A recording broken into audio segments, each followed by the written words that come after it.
What's up, everybody? This is Carmine Davis, and you are watching and listening to The Carmine Davis Show. What's tea? As you can see, no more back photo of me. I don't have my curtains because I'm moving.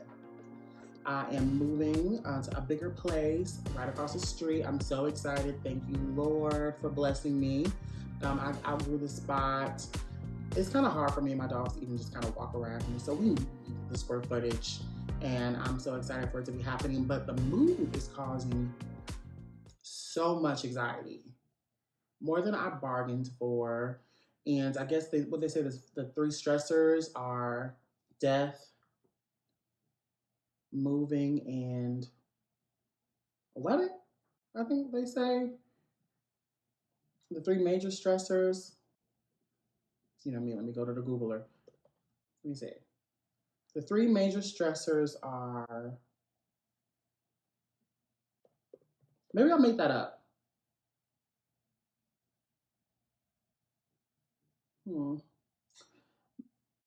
Anyway, so so maybe I'll make that up. So, but anyway, I'm stressed, honey. And so I've been tapping in with my therapist. By the way, this show is sponsored by BetterHelp.com. And this week we're focusing on non-negotiables. So what are your non-negotiables? Like, some people, they got to get into the gym. Some people have got to do breakfast. Some people have got to call their mom, do all these things. Well, here's hoping that you guys start jumping into therapy and making therapy a non-negotiable.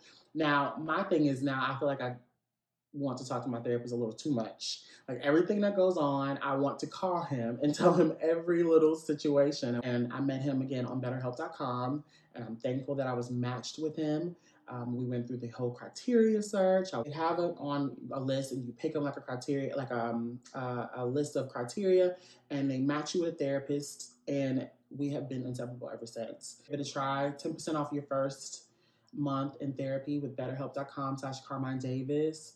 What do you have to lose? I have been changed for the better because of therapy, and I'm thankful for it. So make sure you guys tap in with BetterHelp.com/Carmine Davis. And let's get into the show. Before we do, make sure you guys subscribe, rate, and review this podcast. I don't do it for my health. Let's get into these hot topics. As you guys know, this is really what I wanted to come and sit down and talk to you guys about. President Joe Biden has stepped down, and he endorsed Vice President Kamala Harris as the 2024 Democratic nominee. Okay, my girl. Okay, in one of the most stunning moves in American political history, President Joe Biden has dropped out of the 2024 presidential race and won't be seeking re-election. Following his announcement, the president has endorsed Vice President Kamala Harris as his successor. He writes, "My fellow Democrats, I have decided not to accept the nomination and to focus all my energies on my duties as president for the remainder of my term. My very first decision as the party nominee in 2020 was to pick Kamala Harris as my vice president, and it's been the best decision I've made. Today, I want to offer my full support and endorsement for Kamala to be the nominee of our party this year. Democrats, it's time to come together and beat Trump. Let's do this." We'll see who she picks as her running mate, President Harris 2024. I'm all for it, right? I'm down like four flats, on a what is it? We down like four flats. I'm sorry. Again, I'm moving around, so I'm not as sharp as I normally am. So forgive me. But I'm down for Kamala 2024. I think this is the change that we need to see. I was raised with nothing but Black women. I know the power they possess. I know what they can do. And I'm excited to vote. I want my mother to see this. I want my aunts, my cousins, my nieces, my nephews, Black women. I want them to see this. All the Black women who have encouraged me to be who I am today and who I'm going to be tomorrow. The Black women who have looked at me and praised me, who have sheltered me, who have fed me, who have taken care of me.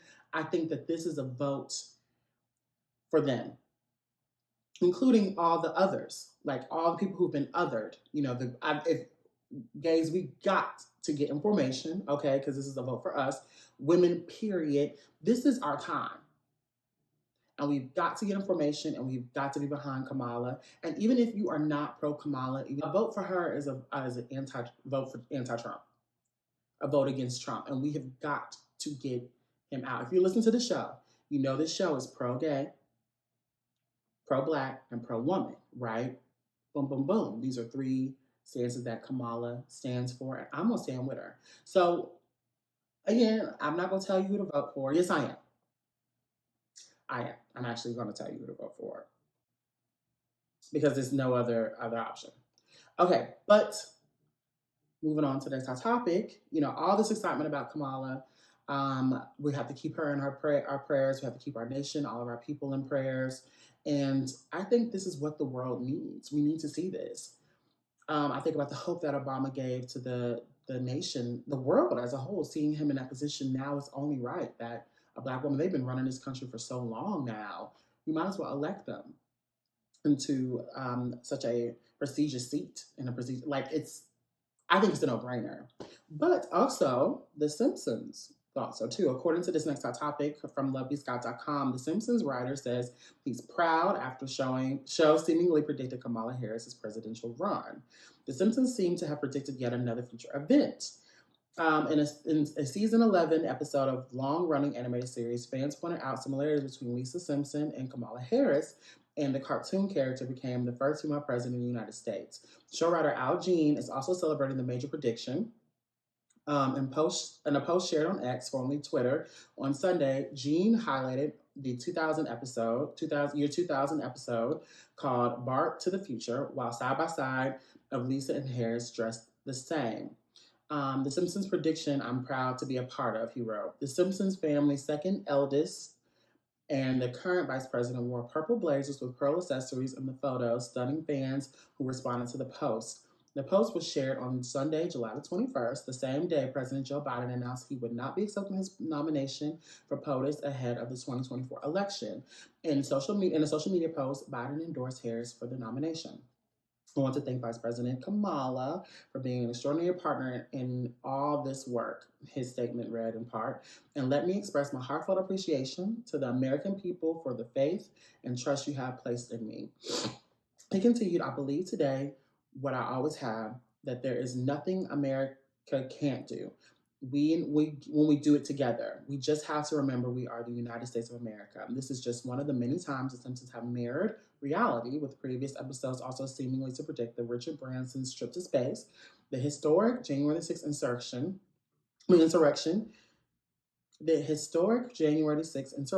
and most recently, Cypress Hill's July the 10th performance with the London Symphony Orchestra. Executive producer and showrunner Matt Selman told Deadline in 2022 that there is a method of the predictions, but keeping the show fresh is still the team's greatest creative challenge. Luckily, the world keeps delivering things that need reflecting on the Springfield Mirror. In the Springfield Mirror. So that's a thank you to the world, but also the world needs to do better, he explained to the outlet. I don't have any problem with repeating an emotional dynamic.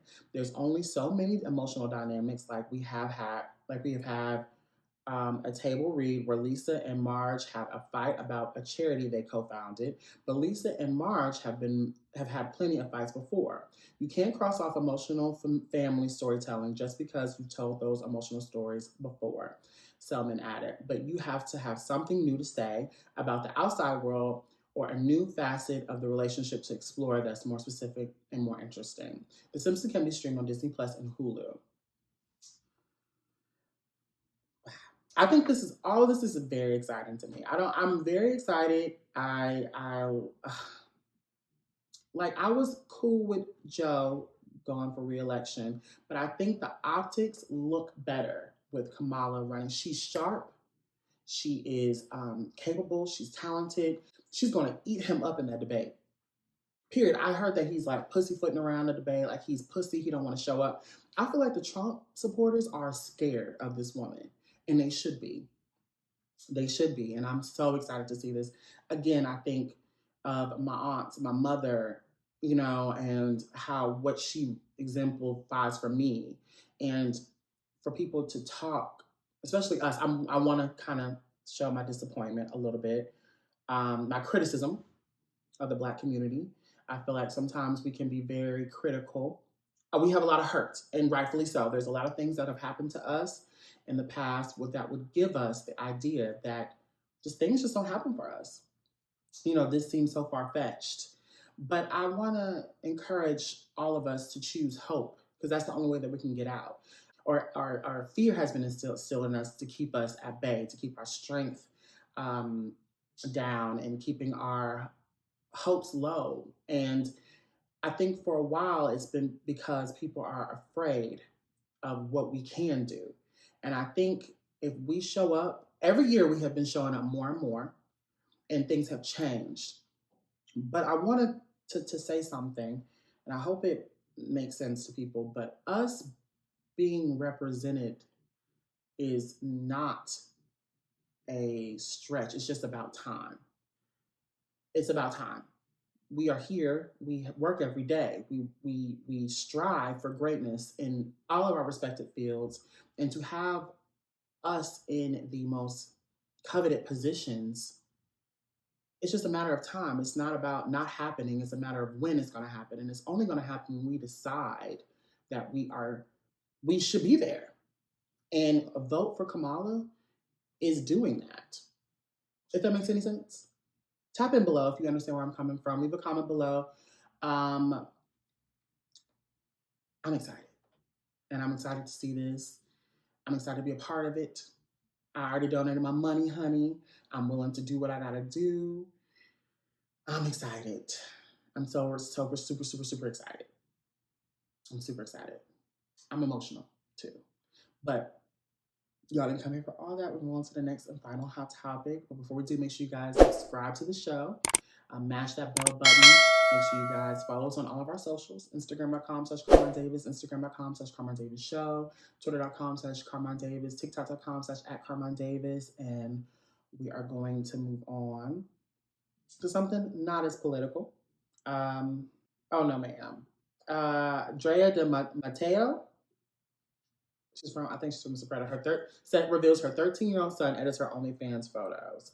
It's not uncommon for parents to ask their children for help when it comes to technology, but Drea Da Matteo may have crossed the line. She says her 13-year-old son edits her OnlyFans photos.